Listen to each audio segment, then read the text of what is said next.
Teka lang. Ba't magsiswimming ka? Di ba may sugat ka pa? Magaling na ba yan? Oo ba? Oo. Oh. Galing na. Para sure.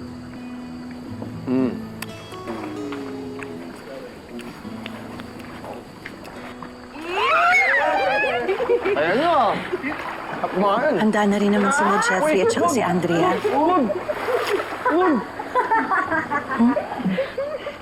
Mga anak, kumain na kayo. Joel, kumain na kayo. Uy, kumain na.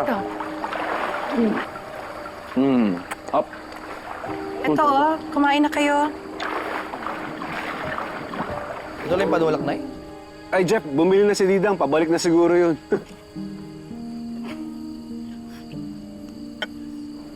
Kaya na. Nay, Tay, may gusto po ba kayong sabihin? Kaya po kayo nagpa-pool party?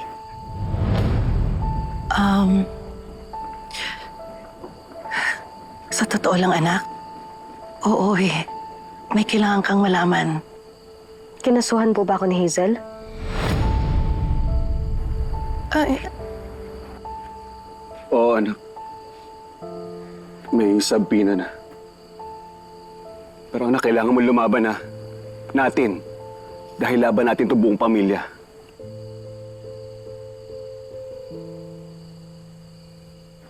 Tay, ayoko po makulong. Hindi, Bunso. Hindi ka makukulong. Hindi kami papayag, ha? Lalabanan natin to. Oo, anak. Hindi ka nag-iisa. Laban natin tong lahat. kaya anak, magpakatatag ka. Lakasan mo yung loob mo. Dahil malakas naman yung pinanghahawakan mo. Ang katotohanan, panindigan mo lang yung totoo, anak. Kahit paikot-ikutin ka nun, hindi magbabago yun. Alam mo ba kung bakit ginagawa ito ng Hazel na yun? Kasi gusto niyang sirain yung pamilya natin. Gusto niya magkawatak-watak tayong lahat. Tignan mo paligid mo, Punso. Andito si nanay, si kuya, si tatay, andito na. Isa na tayong buong pamilya. Minsan na tayong sinira ni Hazel. Papayag ka ba na magawa niya ulit yon? Anak, ginagamit ka lang ni Hazel. Dahil lang alam niya, mahina ka. Hindi kayang lumaban. Papayagan mo ba yun? Anak, huwag kang magpapatalo, ha? Huwag mo hayaang manalo si Hazel. Dati, nilayo na niya ako sa inyo, eh. Ngayon, kaya niya gusto kong makulong para malayo ka sa akin. Anak, nawala na sa akin si Jessica, eh. Hindi ko na makakayanan kung pati ikaw mawawala sa akin. Tay, hindi po.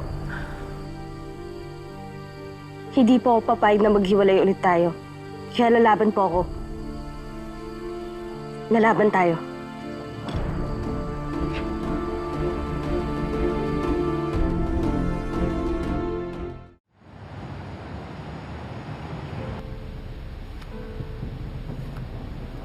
So, you're alleging that the respondent, Miss Colleen Ruiz Cruz, ay intentional na itinulak ang anak niya si Jessica Capistrano Cruz sa kalsada?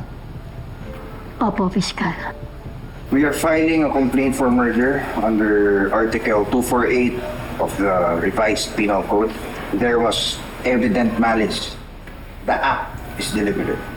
With due respect, Fiscal, the incident, if it even happened as alleged, was an accident at worst.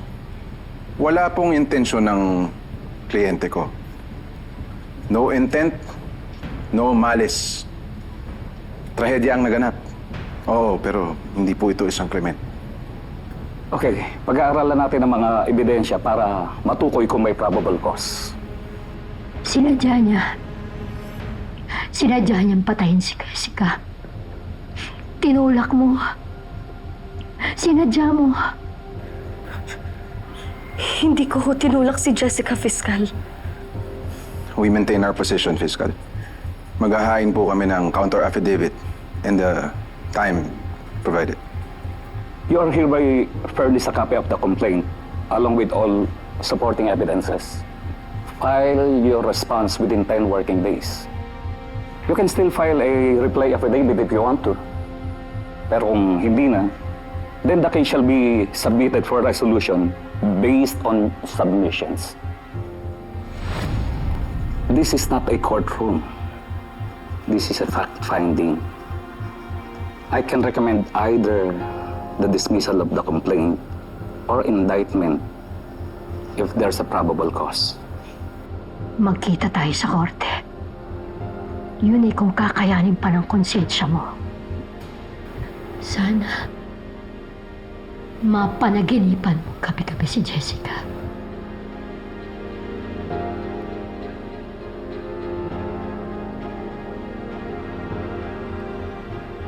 We appreciate your time, Fiscal.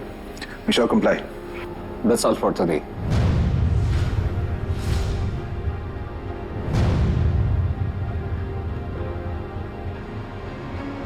Anak, sa susunod na makakasama mo si Hazel, mas maging matapang ka pa.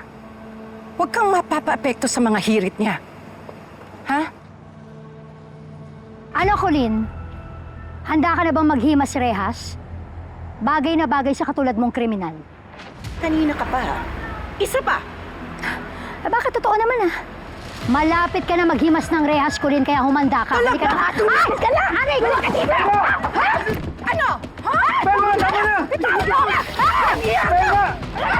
Pelma, tama na yan! Ano? Pelma! Pelma! Alam mo kung binayaran mo si Tiba para gumawa ng kwento laban sa anak ko! Demonyo ka! Ano pinagsasabi mo? Ano pinagsasabi mo? Pati ba naman ang anak ko? Hindi mo natigilan! Ako ang kalaban mo! Ako harapin mo! Tigilan mo nga yung kabit mo! Ay! Walang siya mo talaga! Hindi ka magtatagumpay, Hazel. Hindi ko hahayaan na makulong ang anak ko at aalamin ko kung anong ginawa mo para mautusan si Timo para gumawa ng kwento para idin ang anak ko! Ano pinagsasabi mo? Wala ko alam sinasabi na! Demonyo ka! Manuel, tigilan mo yung kabit mo, ha? Halika na! Ano? Halika na! Ha? Attorney! Siya na una! Sumusobra na yung babae yan! Nga mo na siya.